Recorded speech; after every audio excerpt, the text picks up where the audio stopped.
As citizens, it's our responsibility to ensure that the leaders of our nations are held accountable for their actions. Unfortunately, in many countries around the world, corruption still runs rampant, and leaders often get away with their actions. But there may be hope in sight. Recently, former Foreign Office Minister Lord Hain has proposed that the UK government back the establishment of an international anti-corruption court.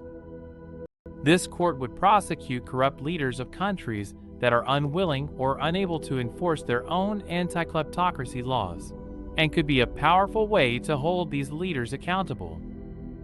Corruption is estimated to cost $2 trillion a year, negatively impacting the most vulnerable of countries.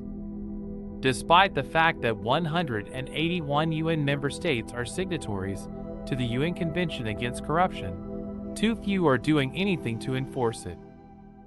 This makes it difficult to take action against leaders such as Vladimir Putin and Jacob Zuma, who are alleged to have engaged in corrupt practices. An International Anti-Corruption Court, ICC, could act as a mechanism to require funds to be returned to countries of origin.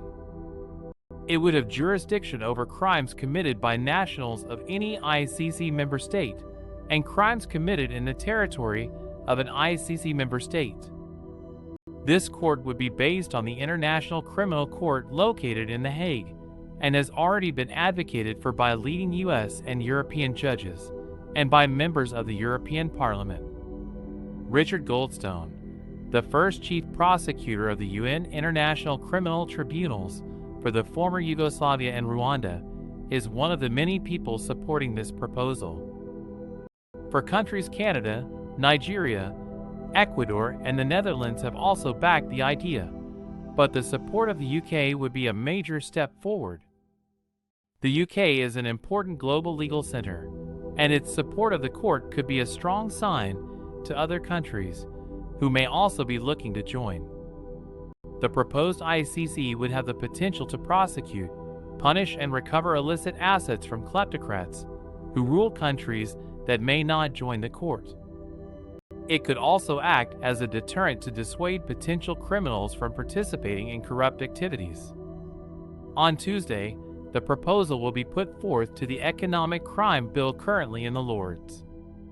Lord Hain has proposed amendments that would require the UK government to back the court's establishment. Although it will not be put to a vote at this stage, Lord Hain can return with the bill in its later stages and force the government to consider it. This is an important moment to challenge corruption on a global stage. The proposal of an ICC could be instrumental in creating transparency and accountability around the world.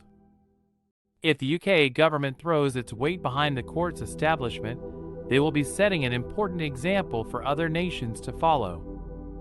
Let's make sure that our leaders are held to account and that corruption is challenged.